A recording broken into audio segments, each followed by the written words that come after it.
2014. We are in the Senator Hearing Room, Courthouse Square, 555 Court Street Northeast in Salem. I have to relearn that for our weekly Board of Commissioners meeting, and we'll start our meeting with the Pledge of Allegiance.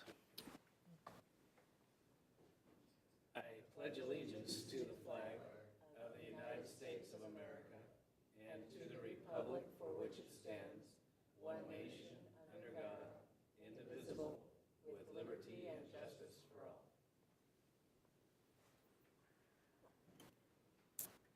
Second meeting back, and I think it's going to be an important one, so let's go ahead and get right into it. Public comment, no one has signed up to speak, so we'll move to our consent calendar. Commissioner Wilson. Mr. Chair, I'd move today's consent calendar. Under Board of Commissioners, we have one OLCC application recommended for approval. It's with Lady Hill LLC in St. Paul. Under Health, approve renewal of independent medical professional services agreement with Robert Michael Wolf, MD, to provide psychiatric care to behavioral health clients from May 1st, 2014 through April 30th, 2017. Under Public Works Planning, two items. Receive Planning Commission's decision approving a subdivision, case number SUB 14-001 Fisher, clerk's file number 5684, and receive hearings officer's decision denying administrative review, case number AR 14-002 Sonnen, clerk's file number 5683. Under Sheriff, approve amendment number 2 to add $1,310,000 and extend the contract term until June 30th, 2015 with Consolidated Food Management to provide inmate food services. And approve an intergovernmental agreement for $103,328.16 with the Salem-Keizer School District 24J to provide a resource officer during the 2014-15 school year. All right, I'll second the motion. Any further discussion? Yep. I don't hear any. I don't have any. All in favor then say aye. Aye. Aye. That motion passes. Our first action item this morning is we consider adoption of an ordinance creating a moratorium on the operation of any new medical marijuana dispensary facilities not holding a valid Marion County medical marijuana dispensary facility ban exemption permit. There's a title until May 1st, 2015 by emergency procedure. Scott Norris, your name is on it, and there you are. You want to go ahead, Scott? Good morning, Commissioners. My name is Scott Norris from the Office of Legal Counsel. The Board of Commissioners adopted Ordinance 1333, which is codified in Chapter 5.25 of the Marion County Code, which, among other things, imposes time, manner, and place restrictions on the operation of medical marijuana dispensaries which hold a valid permit from Marion County. Marion County has issued a permit to operate a facility based on Marion County Code Chapter 5.25. After the board adopted Ordinance 1333, the Oregon Legislature adopted Senate Bill 1531, which allows local governments to enact moratoriums on the operation of medical marijuana dispensaries until May 1st of 2015. The administrative rules adopted interpreting Senate Bill 1531 define a moratorium as an ordinance adopted by the governing body of a city or county by May 1st, 2014 that specifically suspends the operation of registered medical marijuana facilities within the area subject to the jurisdiction of the city or county for a period of time that does not extend past May 1st, 2015. This ordinance would impose a moratorium on the operation of any new medical marijuana dispensary facilities which do not currently hold a valid permit from Marion County until May 1st of 2015.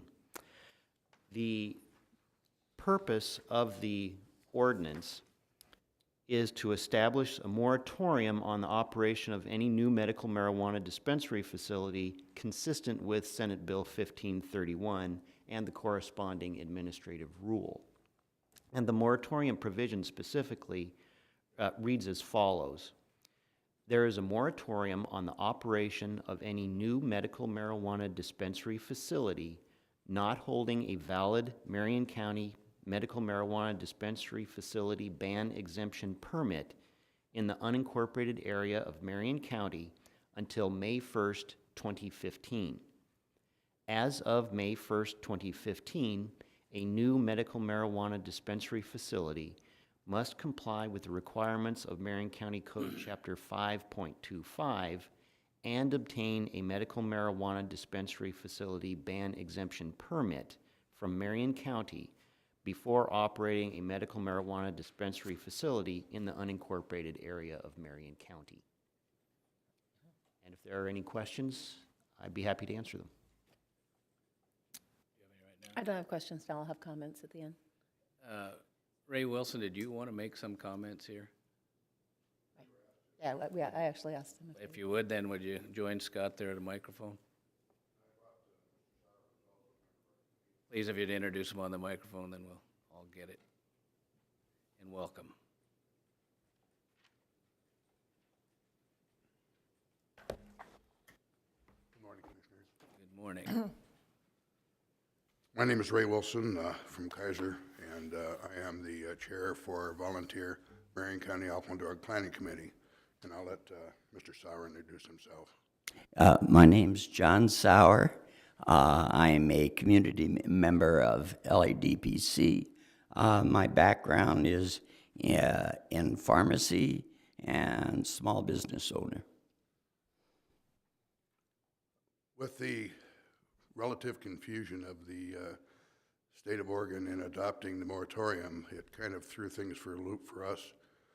But we took up the issue as LADPC and had a vigorous debate, and our recommendation and conclusion was that it would allow the commissioners with the moratorium to view what other municipalities and communities were doing, how it worked, how it didn't work, and adjust any of the rules and regulations that you already had in place, which were what we considered excellent rules and regulations as you passed the first time.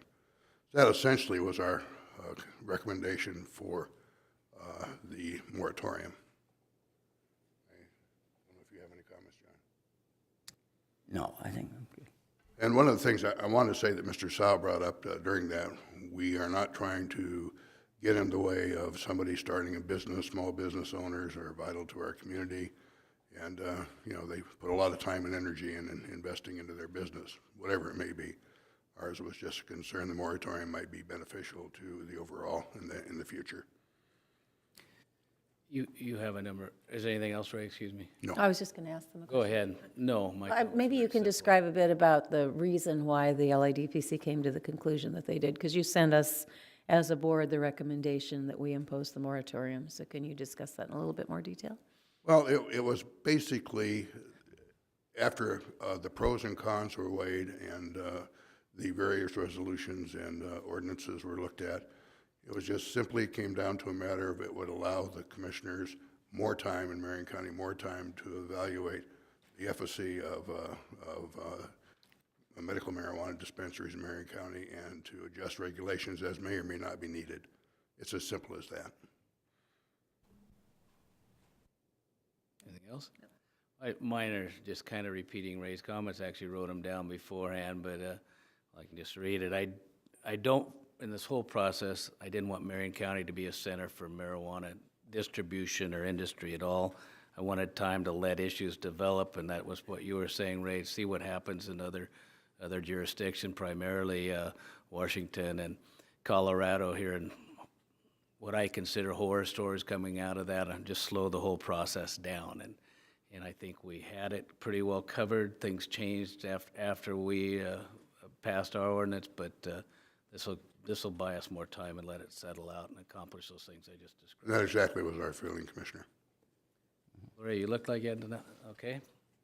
Well, we have a ordinance with an emergency declaration, so I think unless anybody else has a comment, to go ahead and, I have a comment. oh, go ahead. I've been trying to give you that opportunity. So first of all, I'd like to thank you for bringing this forward and recommending to the commissioners that we do the moratorium. We had, for those that didn't follow this, meetings where we talked about it, and maybe it was 3, right? And we had probably 50 people that came over to the other building that we were at the time.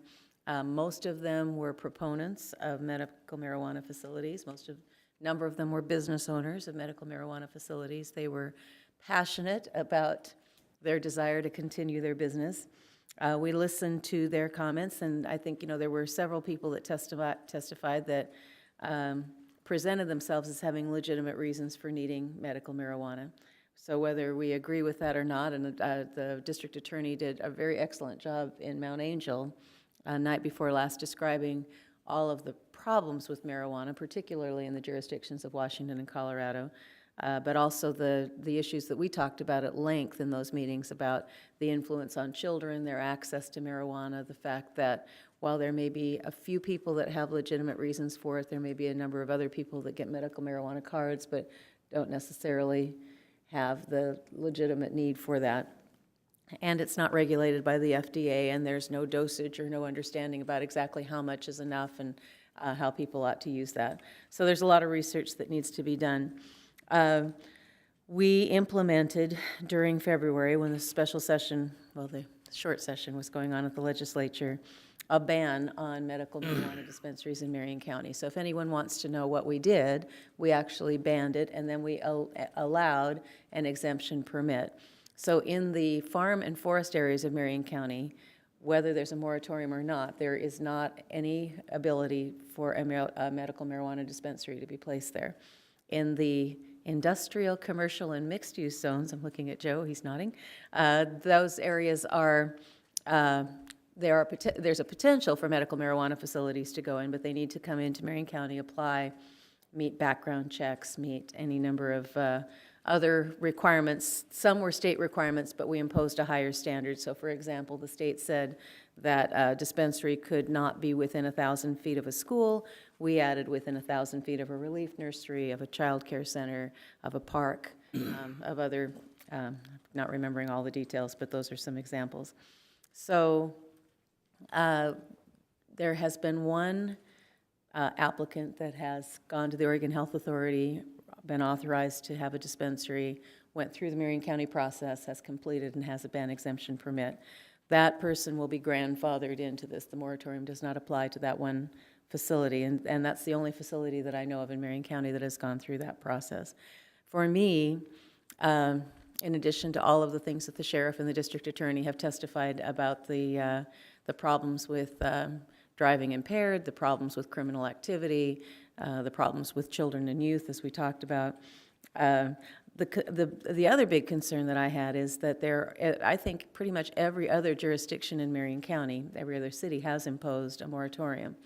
So what that would have meant if Marion County had not imposed a moratorium is that our industrial, commercial, and mixed-use zones would be the only place in Marion County for the next year that anyone could apply to have a medical marijuana dispensary. And I don't want us to become a mecca for that particular activity during this time while everyone's trying to kind of sort out what to do. We were really, as usual, Marion County was ahead of the curve, and our legal counsel gave us excellent advice in terms of how to structure an ordinance that would get to a place where we needed to be.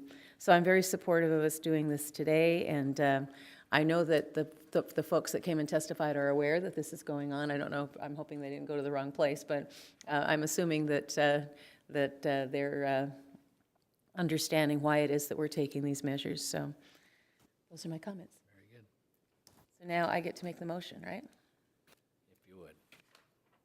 So, Mr. Chair, since this is this is an ordinance that's being implemented by emergency, I will move that the chair read this ordinance by title only twice.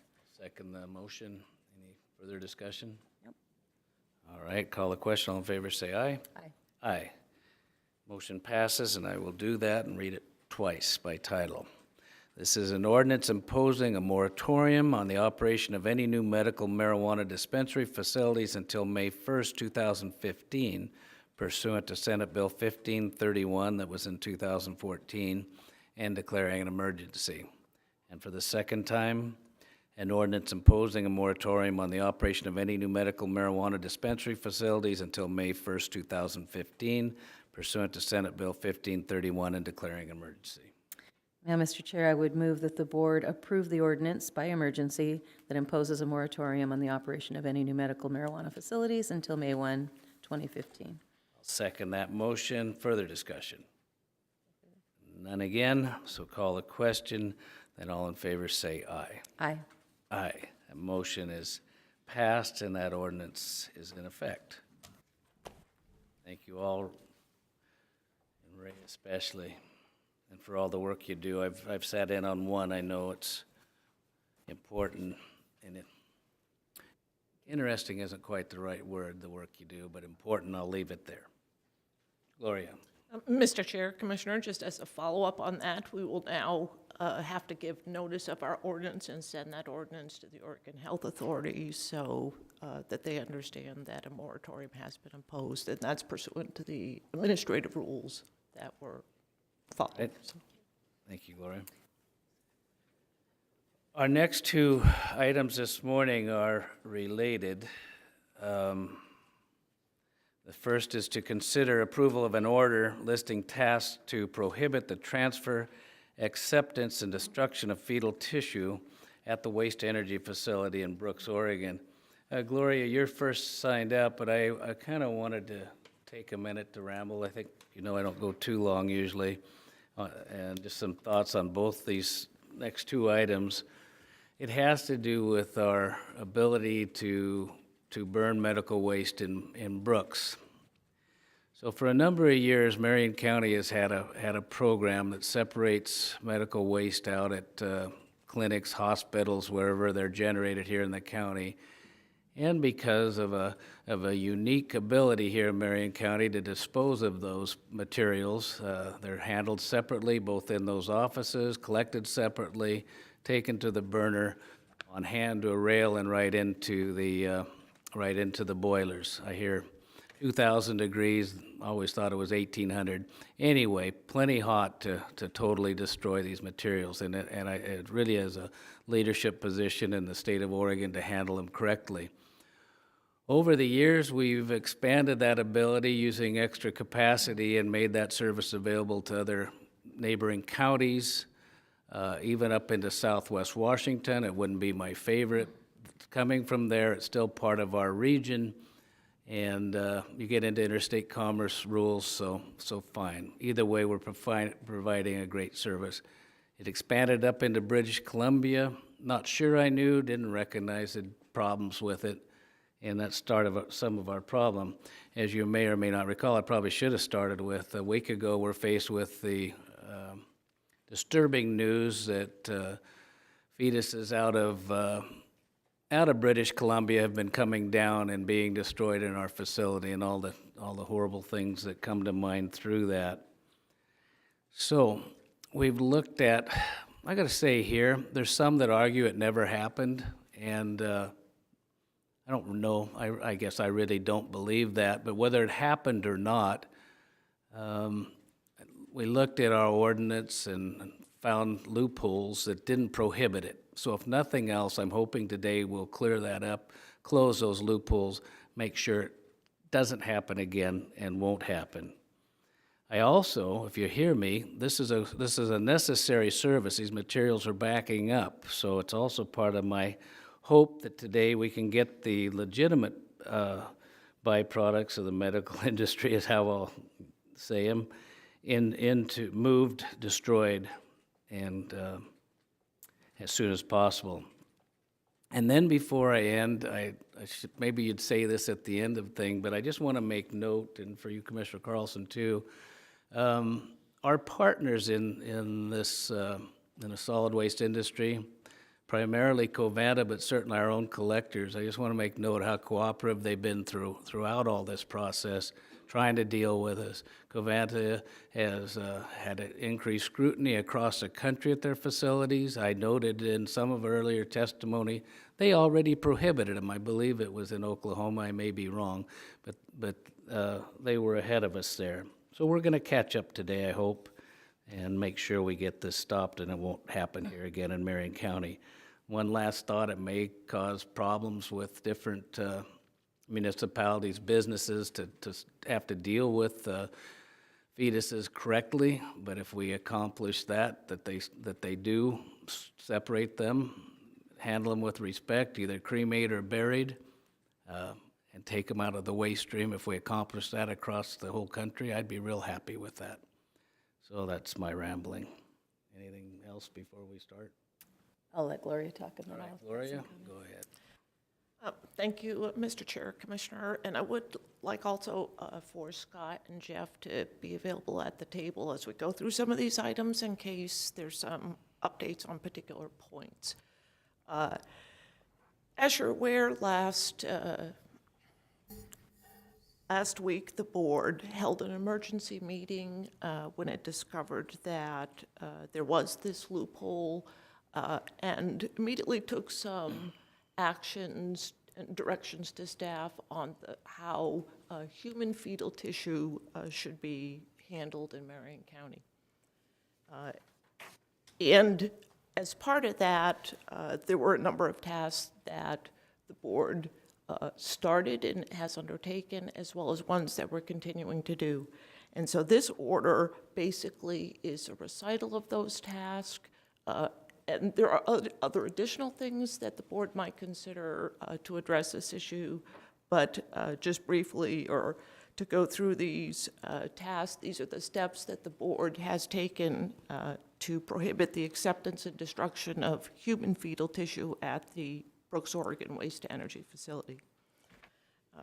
First of all, in coordination with Covanta, who is the owner and operator of the waste-to-energy facility,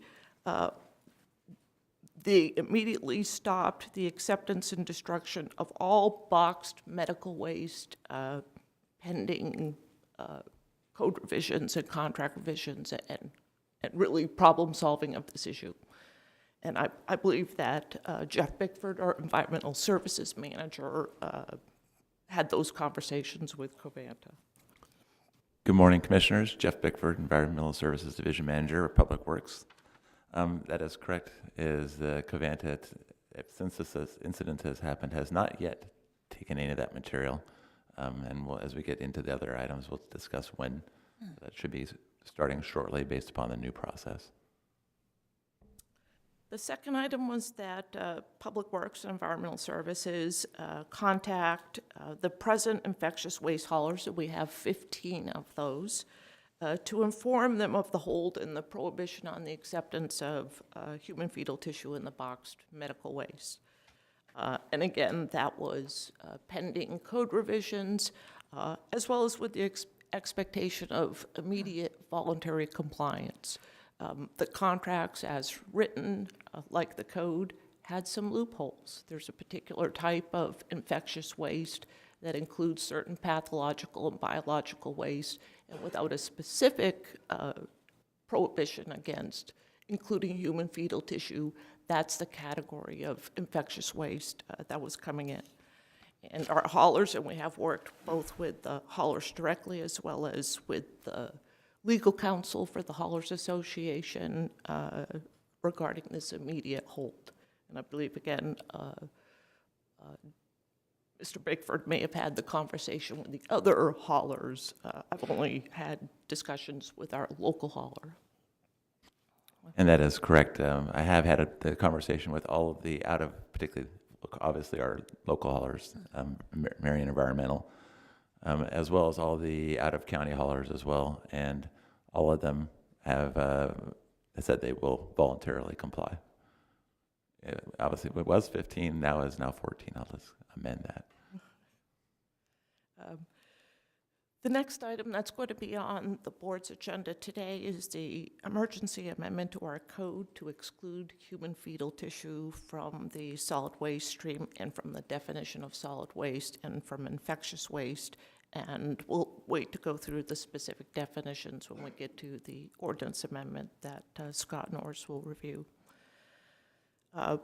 We have provided already the 30-day notice of cancellation of the contract with Stericycle Inc. and actually, I believe, based Stericycle Inc. Canada. Let me be specific, because we do have a Stericycle Inc. In the Northwest area. The Stericycle Inc. Canada contract required a 30-day notice of termination. My understanding is that, again, through discussions with Mr. Bickford, that is immediately, we will not be accepting any waste even during that 30-day period, and that's immediate termination of that contract. And that is correct. They will not be bringing anything else to our facility. And Alan Haley, I believe, has signed the termination letter.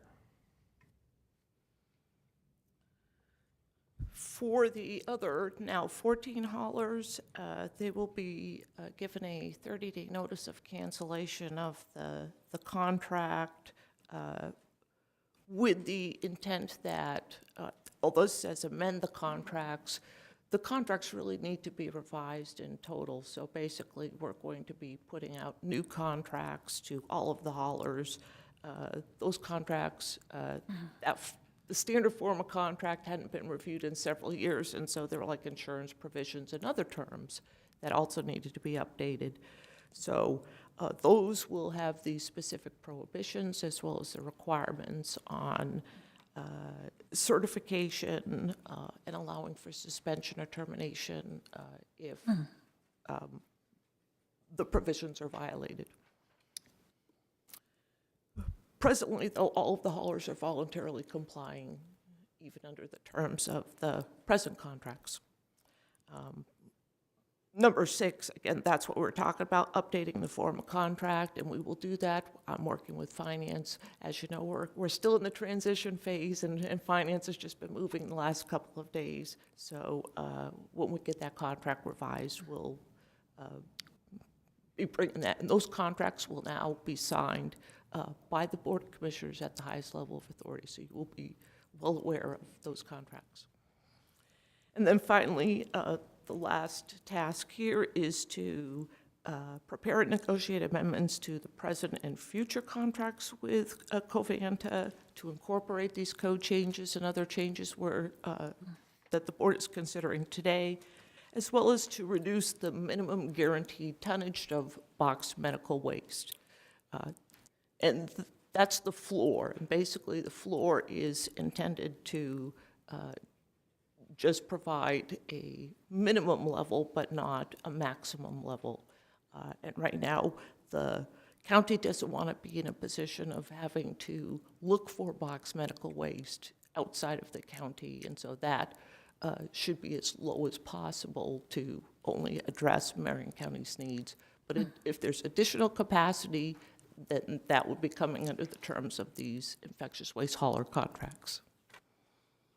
And those are the present items. I know that there are several more processes to be worked out. There's some long-term solutions, some long-term considerations that we'll need to discuss and explore, and we'll be bringing those to the board for discussion in the future.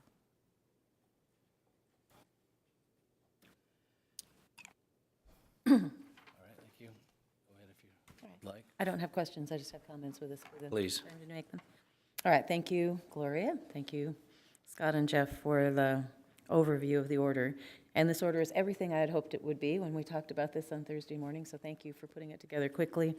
It was the kind of order where we talked about some things at the emergency meeting, and then it was like, oh, we'll add this, and here's another thing. So it kind of kept shifting and being added to, but it was great.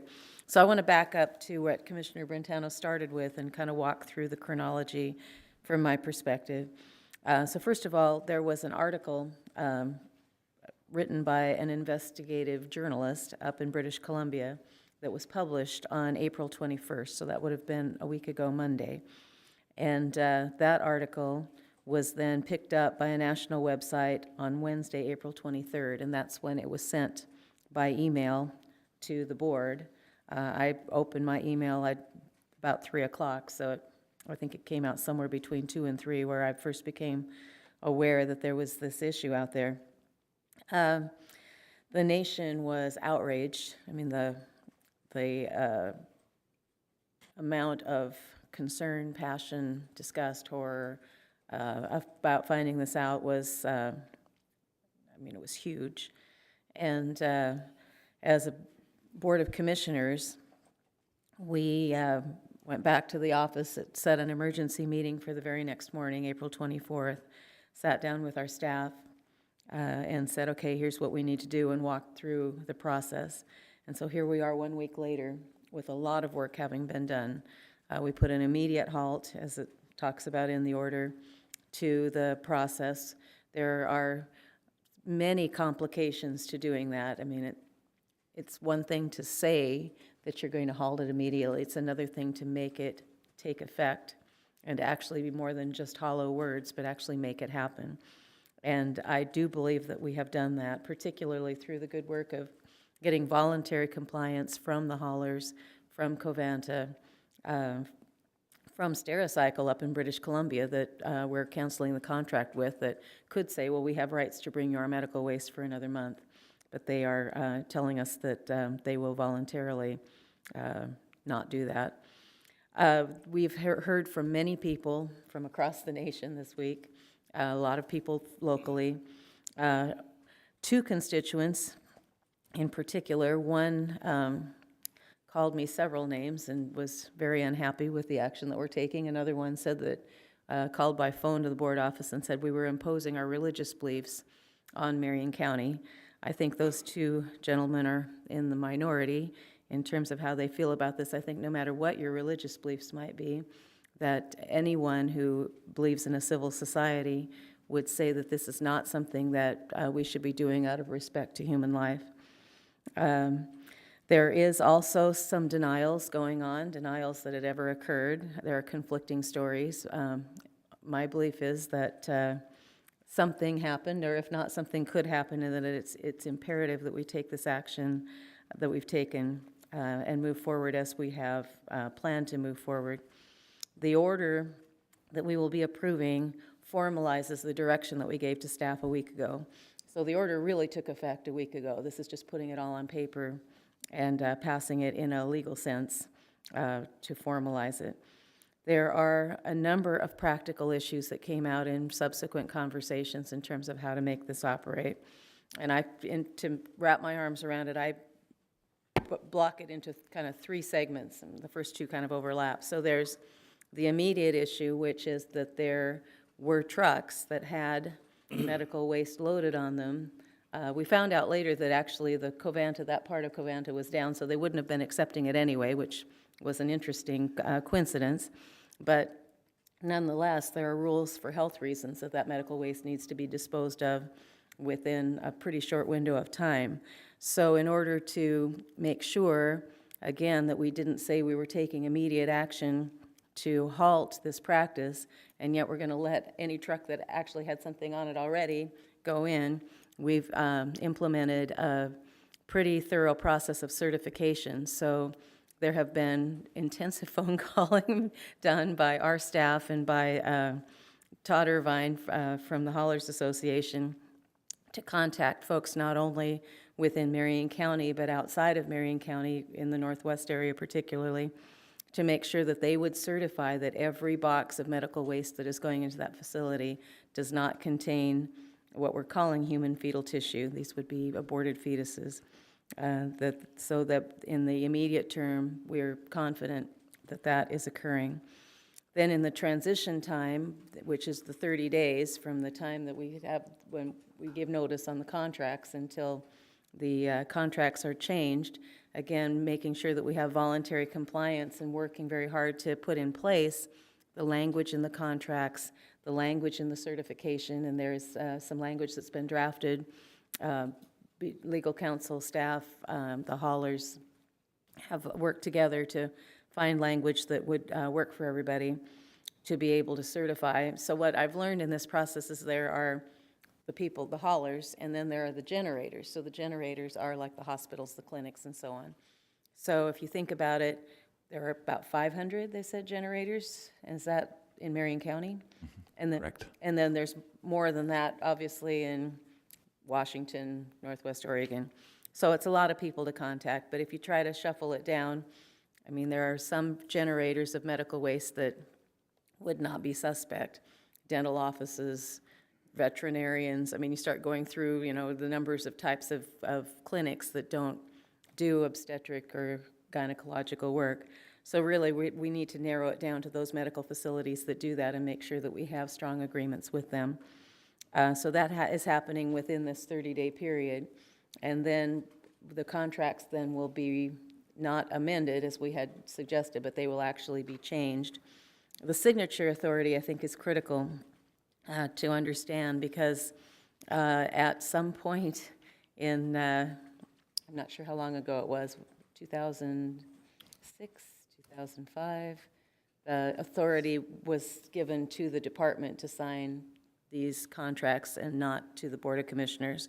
So we're moving that back so that the commissioners will have the opportunity to review every contract and that the approval will be at the board level, which then moves the accountability to the board where it belongs.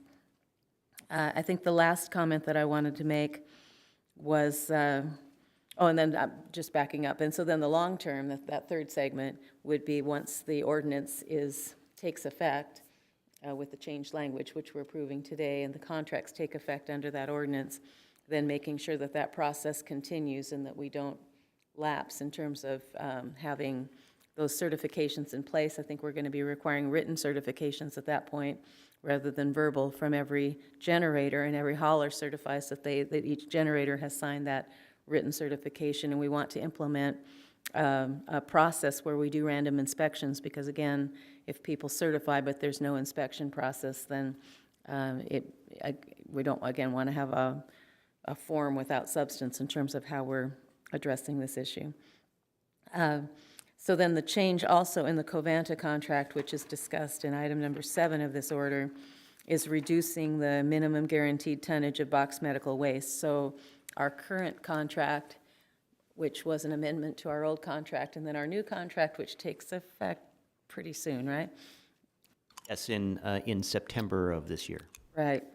Both of those contracts require Marion County to provide a minimum of 700 tons of medical waste within the contract year. Otherwise, the provisions of that section on medical waste become null and void, I guess, for want of a better term, moot. Patently, I think. The language in the new contract is 700, if the county does not deliver 700 tons of out-of-county boxed medical waste, Covanta may terminate its obligations for boxed medical waste under the contract. Right, which means that they could create their own parameters for how they handle that. That's what, correct. What they take, how much they take, Where it comes from. where it comes from, all of that. Or stop it even here, which would be, I Right. think, harmful to our area, because at that level, or at some level, they say it isn't worth them having special machinery and procedures, so.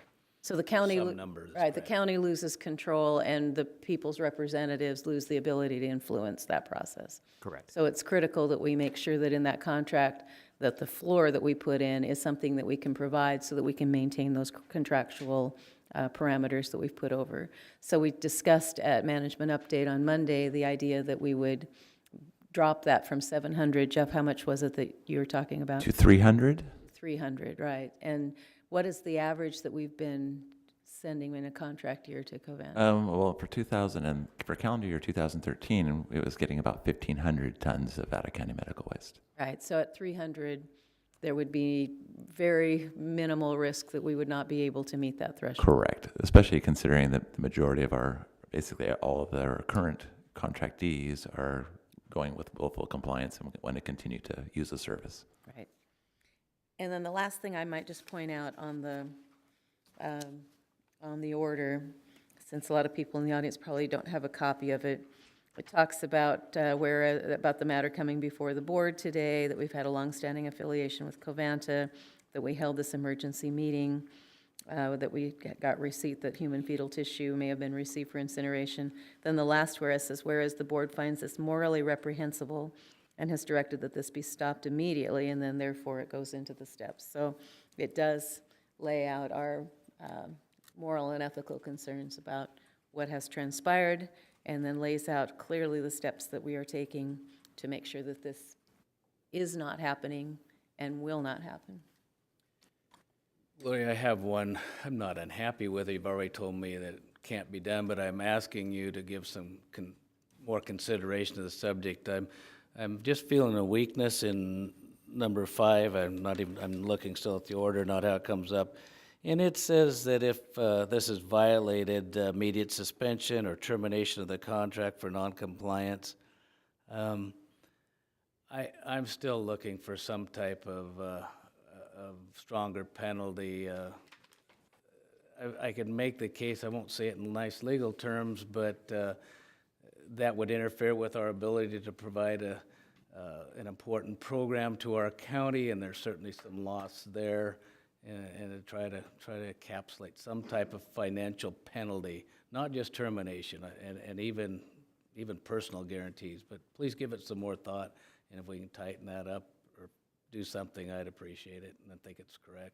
Mr. Chair, Commissioners, we certainly can, and it's, this was one of those areas where it's like, okay, is it the haulers or the generators? And looking at I'd be looking what's at the the generator. responsibility of each one, because the responsibility of the haulers would be if they didn't bother to get the certifications or they didn't provide that, as opposed to what's the responsibility of the generators. So we need to look at both of those aspects in terms of consideration of consequences. All right, thank you. Any other comments, concerns? Just for the record, I agree with your chronology right down the road. The only thing she left out is kind of personal. We were both in a meeting when this came through. Why you're looking at your cell phone and not paying attention is not part of the subject this morning.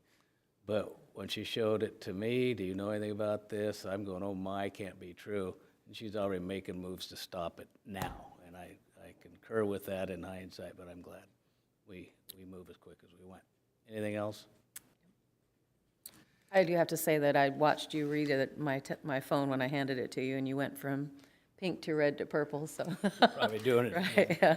Can't So- be true. That's right, was my first exactly. thought. Then I came back, looked at our ordinance, it just said human tissue. Well, it could be true. So now we move. All right, let's take some action. So, Mr. Chair, I would move that the board approves this order that prohibits the acceptance and destruction of human fetal tissue at the Brooks, Oregon Waste-to-Energy Facility. All right, I second the motion. Any further discussion? There is none. I call a question. All in favor, say aye. Aye. Aye. That motion passes. The next item related is consider adoption of an ordinance amending Chapter 8.05 of the Marion County Code by emergency procedure. Scott Norris, Jeff Bickford, your names are here, but Gloria, whoever would like to start. I'll start out, Commissioners. This ordinance would amend Chapter 8.05 of the Marion County Code, which is the Solid Waste Management Ordinance of Marion County, to prohibit the inclusion of human fetal tissue in medical waste. The proposed amendment would exempt human fetal tissue from the county definition of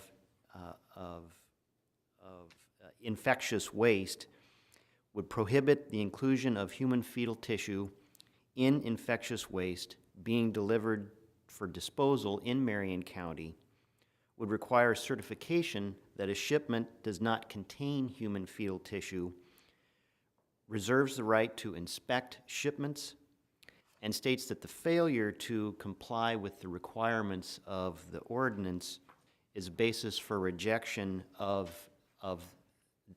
that particular shipment and any future shipments. Specifically, the amendments are to revise the definition of infectious waste in Marion County Code Section 8.05.050 to read as follows. Infectious waste means biological waste, including medical waste, as defined in ORS 459.386. Infectious waste does not include human fetal tissue. The next amendment is to include a definition of human fetal tissue in Marion County Code Section 8.05.050, which would read as follows. Human fetal tissue means tissue or cells from a dead human embryo or fetus after a spontaneous or induced abortion or after a stillbirth. Human fetal tissue does not include non-fetal products of conception, i.e. placenta, membranes, umbilical cord, and amniotic fluid. And last, Marion County Code Section 8.05.080 would be amended to include a new section which reads as follows. It shall be unlawful for any person to include human fetal tissue in infectious waste. Any person delivering infectious waste for disposal in Marion County shall certify in writing that the infectious waste does not contain human fetal tissue, and failure to so certify shall constitute a basis for rejection of the current and any further shipments of infectious waste from the person. Marion County reserves the right to inspect any shipment of infectious waste to ensure compliance with this section. If there are any questions, we'd be happy to answer them. No, I'll start out here. What I just described is looking at our definition in ordinance. It actually just says human or tissues and refer to statute, and then you look at statute, and there it just said human tissue. So here we very much identify and hone in on exactly what it is that we won't allow in our waste stream, and that's human fetuses or portions thereof. I hope that part's clear. And I think it addresses exactly covering up, stopping that loophole that had it existed. Gloria, perhaps you can tell us where this particular language came from in defining human fetal tissue.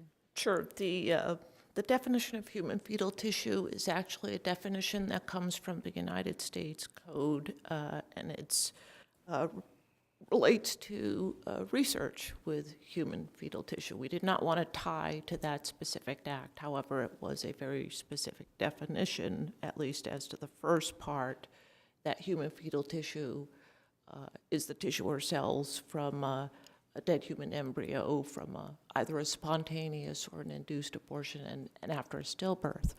The exclusions actually come from another act on human tissue, which is what the board clearly wanted to distinguish those usual non-fetal byproducts from conception and birth. We have thousands of births that occur every year, and there's a lot of byproducts with that process, and there's a proper way to dispose of it, which currently one of the two methods is incineration.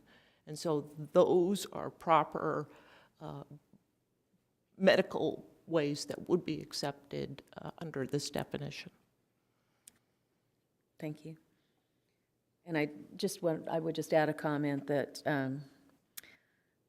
there are people that say, well, how would you not have known that this was occurring? And I would never consider a fetus infectious waste. It just, that is just amazingly separate in my mind. So to make this distinction in our ordinance, I think clearly to be able to say that human fetal tissue is separate from infectious waste makes all kinds of sense. So now we know exactly what we're talking about. It's very clearly defined.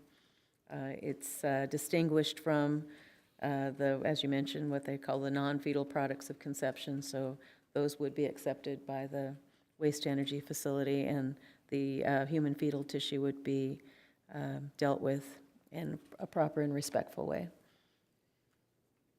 I very much agree with this ordinance. I don't know if he wants credit, probably doesn't want to, but Michael Rose, a correspondent for the Statesman, was, at least with me, instrumental in making me rethink that. I was still wanted to go with the fetal tissue in a broader sense that could have included these others, and really helped identify and hone down exactly what it was we don't want in the waste stream, and that's fetuses.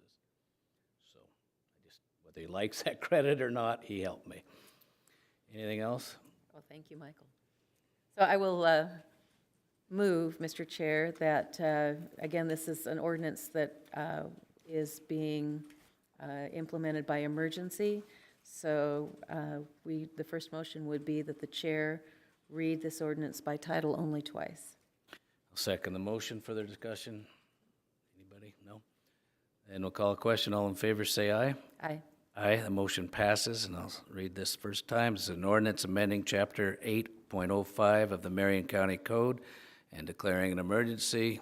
Second reading, and an ordinance amending Chapter 8.05 of the Marion County Code and declaring an emergency. And then, Mr. Chair, I would move that we approve this ordinance amending Chapter 805 of the Marion County Code, and the purpose of it is to prohibit the inclusion of human fetal tissue in medical waste. I'll second the motion. Further discussion? None. All in favor then say aye. Aye. Aye. Motion passes and that ordinance is approved. All right, thank you all. Been involved in this most interesting week. I think we did good. All right. Pardon me? I don't see that we have a great amount of time to worry about. If you can be like 2 minutes, I'll grant you that. If you'd come up to the microphone, introduce yourself and tell us what you'd like.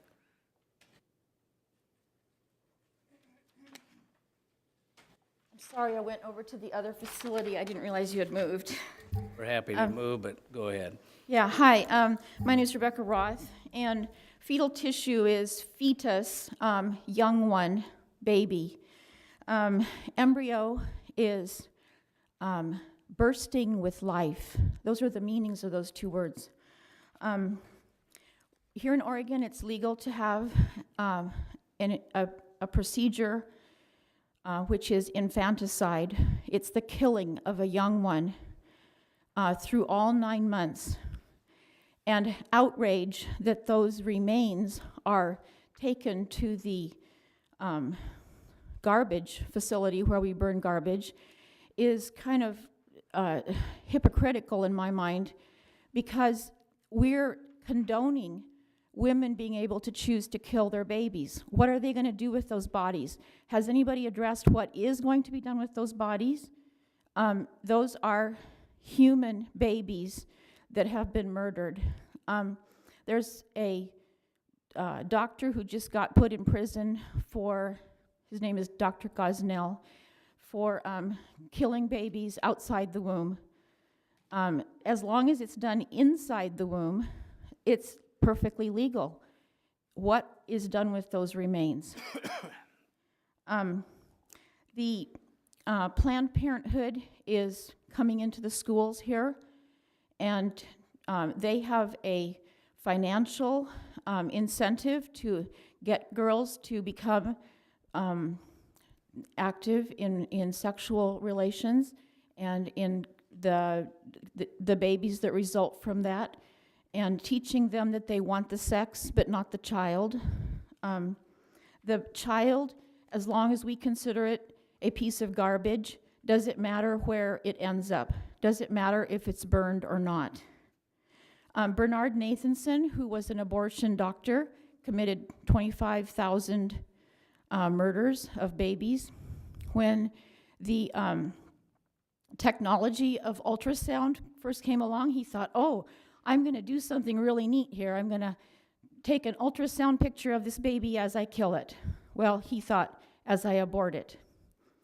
When he produced that dead baby, the video that he made of it, he called the silent scream, because that baby, even though it was less than 3 months old in the womb, screamed. And you could see it on his ultrasound. That's why abortionists do not want young women to have an ultrasound that they can see the baby. They can see it, how much it moves. A young one who's so tiny you can hold it in your hand can do somersaults. He can swim. He can suck his thumb and he can go to sleep. He has brainwaves and a heart. And the people that I talk to on the street, the people that come past me at the library as I collect signatures to stop Oregon from paying for these abortions, they say, we need to get rid of more people. We need to kill more babies. I like it that we're killing babies. This is what Planned Parenthood is doing to our educational system, getting into our schools and training our young people to kill. I think you made Our schools are becoming places where we teach children to become killers. This is not, moral outrage at those dead bodies ending up in our garbage heap it's past the point.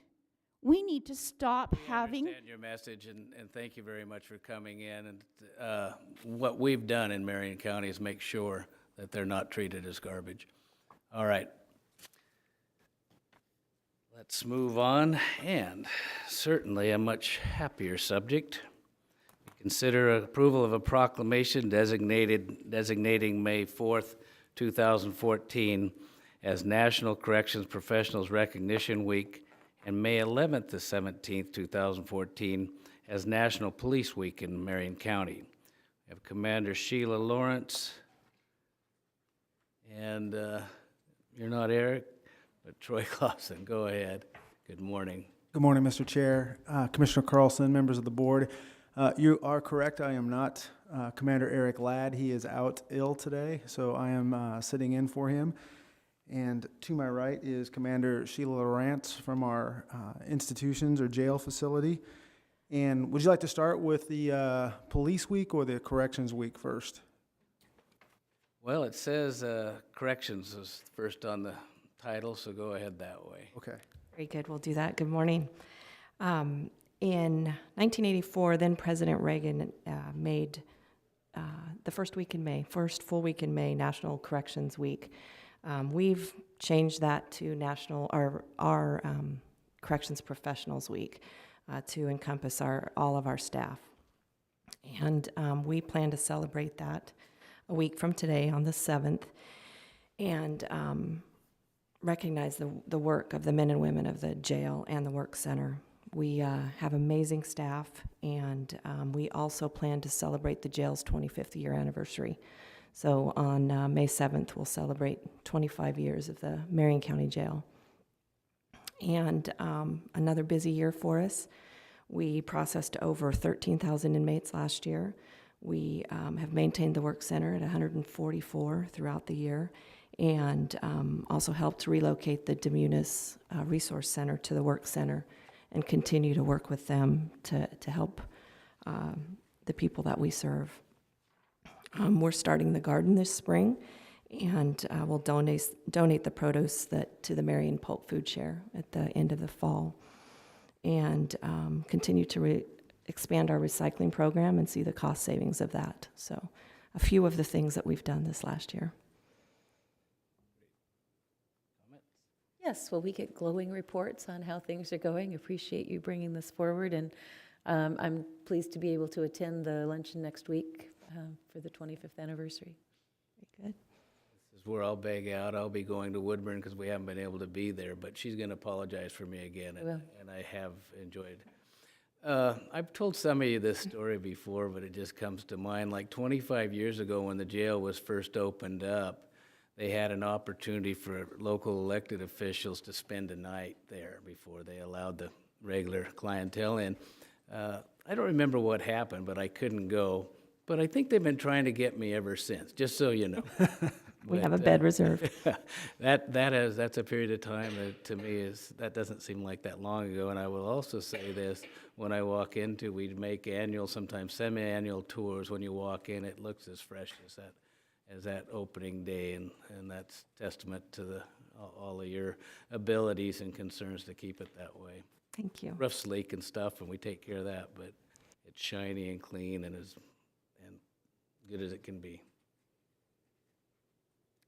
Anything else? So are we going to pass both of these in the same motion? So do we want to hear the second one? And then we can. Let's go ahead and do that. Excellent. Mr. Chair, Commissioner Carlson, in 1962, President John F. Kennedy signed a proclamation which designated May 15th as Peace Officers Memorial Day and the week in which that day falls as National Police Week. This proclamation was made in order to honor law enforcement personnel who have given their lives during the course of their duties. These dangers are present every time law enforcement personnel go on duty and each day across the nation and in our communities. And according to Officer Memorial Down page, in 2014 so far, we've lost 33 officers, and in 2013, we lost 107 officers in line of duty deaths. And that doesn't take into consideration the numbers basically of about 200 to 250 officers per year that lose their lives due to suicide. So there's a lot of pressures that obviously come along with this job. That's the downside of it. The week is also designed to recognize the outstanding service that these men and women dedicate to their communities and the opportunity to serve, not just in the enforcement of law, but basically the proactive, how do we improve our communities? And I think our personnel do a great job with that, under the leadership of Sheriff Jason Myers, and then obviously with the Board of Commissioners' help. You guys have given us every tool that we need to continue to promote safety and security in our communities, and it's just greatly appreciated. Now, a couple things to cover for our enforcement division in 2013. We saw a number of retirements. In fact, we ended up having 7 long-term deputy sheriffs that retired, equating to 175 years of service, basically. That's quite a bit of knowledge and wisdom that left the agency during that time, but it also gave us the opportunity to promote and hire several new officers that have come into the fold. And as they continue to grow and become outstanding members of the community, it's been fun to watch that. We also had the opportunity to continue to implement our crisis outreach response team, which has taken a focus on the mentally ill and mental health issues that occur in our community and obviously impact our jail significantly. And through the help of the health department, through the psychiatric care center, our crisis center, and then with the support from the Board of Commissioners, that project has been able to reach out to some 300 individuals in our community and provide services to them that they may not otherwise have gotten, and then have reduced those opportunities for them to end up in our system, basically. So our personnel do a tremendous job every day. We're very proud of them, and that goes for the jail, parole and probation, our operations division, and our support staff. So thank you for this opportunity to be here today and talk to you about that. Thank you. Well, just a couple of comments. Thank you for bringing this forward, too. I think we don't always do these on the same day, so this is kind of nice to put them together and kind of think about it as a whole. Just 2 things came to mind as I was thinking about this aspect of Police Recognition Week. One is that there are stories in the newspaper, maybe not daily, but very frequently, and oftentimes they involve a traffic stop, someone takes off, speeds of, over 100 miles an hour, 117 or whatever, person goes crashes into a pole, runs off, then he gets apprehended. And so when you think about what that requires, I mean, a lot of people think that a police officer is in harm's way because of gunfire, or being accosted by someone. But also, I mean, the fast driving is a real danger. And the just the physical strength that you need to be able to chase someone, track them down, that kind of thing. So it's just amazing to think about what these officers go through day in and day out, and how they need to prepare themselves really Absolutely. for that work. And then the court team, we've had presentations on them individually before, but just wanted to highlight. And I think we just recently got a grant, right, to be able to expand That is some of the correct. services for people who are mentally ill, which is going to be great. And I happen to know one person that was referred to the court team, and she is doing so well, but that was such an important support for her to be able to understand how to keep herself safe and develop a safety plan for herself. And just the intelligence and the compassion of the officers that worked with her is just really exemplary. So Thank you. I wanted to call that out. Thank you. Don't have anything else, so. Oh, All right. excuse me, Mr. Latimer. I've been quiet all morning, but when we get these folks here coming to the board meeting, it always reminds me of the quality of the folks that provide the safety for our citizens in Marion County. And they really represent the quality of the people that work for us and do service to the citizens of Marion County. And I'm really proud of them. Me too. Thank you. Two, me three. All right, so Mr. Chair, I would move that we approve these two proclamations. The first one designates May 4th through 10th, 2014 as National Corrections Professionals Recognition Week. And the second one designates May 11th through 17th, 2014 as National Police Week in Marion County. Second motion, further discussion? None, all in favor say aye. Aye. Aye, motion passes. Now, as we always do, we'll read both these. Would you begin? Of course. In the matter of proclaiming the week of May 4th through 10th, 2014, National Corrections Professionals Recognition Week, a proclamation. This matter came before the Marion County Board of Commissioners at its regularly scheduled meeting of Wednesday, April 30th, to proclaim the week of May 4th through 10th as Corrections Professionals Week. Whereas the members of the Institutions Division of the Marion County Sheriff's Office play an essential role in safeguarding the rights and freedoms of the citizens of Marion County, and whereas it is important that all citizens know and understand the duties, responsibilities, hazards, and sacrifices of the corrections professionals, and that members of our sheriff's office recognize their duties to serve the people by safeguarding life and property, by protecting them against violence and disorder, and by protecting the innocent against deception and the weak against oppression. And whereas the men and women of the Institutions Division of the Marion County Sheriff's Office unceasingly provide a vital public service, therefore, the Board, in gratitude for the dedicated public service and sacrifice, issues the following proclamation. It is hereby proclaimed by the Marion County Board of Commissioners that the week of May 4th through May 10th, 2014 shall be designated as Corrections Professionals Recognition Week. And the second one? okay, this is in the matter of proclaiming the week of May 11th through 17th, 2014, Police Recognition Week, a proclamation. This matter came before the Marion County Board of Commissioners at its regularly scheduled public meeting on Wednesday, April 30th, 2014, to proclaim the week of May 11th through 17th, 2014 as Police Recognition Week. Whereas the week of May 11th through 17th, 2014 has been declared National Police Week, and whereas all the members of law enforcement agencies within Marion County play an essential role in safeguarding the rights and freedoms of our citizens, and whereas it is important that all citizens know and understand the duties, responsibility, hazards, and sacrifices of their law enforcement professionals, and that members of our Sheriff's Office recognize their duties to serve the people by safeguarding life and property, by protecting them against violence and disorder, and by protecting the innocent against deception and the weak against oppression. And whereas the men and women of the Enforcement and Operations Division of the Marion County Sheriff's Office unceasingly provide a vital public service, now therefore, the Marion County Board of Commissioners, in gratitude for the dedicated public service and sacrifice, hereby proclaims the week of May 11th through 17th, 2014 as Police Recognition Week. So, thank you all for being here, and thank you all for what you do. Thank you very much. And I might add that it's great to see you guys back here in the Senator hearing room, so it's a beautiful spot. As soon as I learn how to run the chair, it's going to be great. Outstanding. Thank you. All right, that is the end of our action items. There's no public hearing scheduled for this morning. The last official duty is to read the places we'll be together this week. or not. Or not.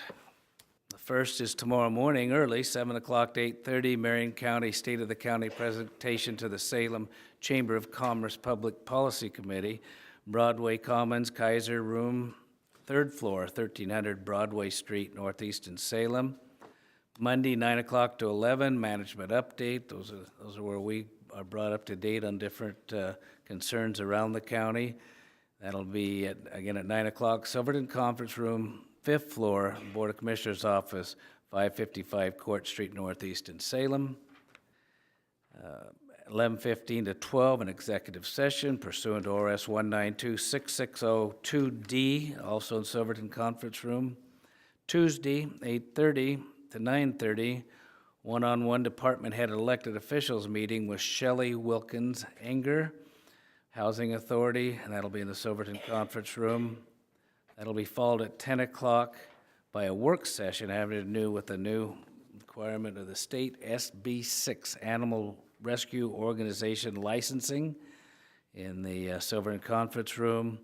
11:15 on Tuesday the 6th, one-on-one department head officials meeting with Tom Fry, Director of Information and Technology.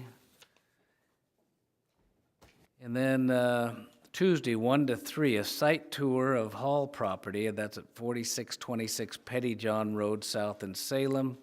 Next Wednesday at 9 o'clock, our board session here in the Senator Hearing Room, first floor, 555 Court Street in Salem.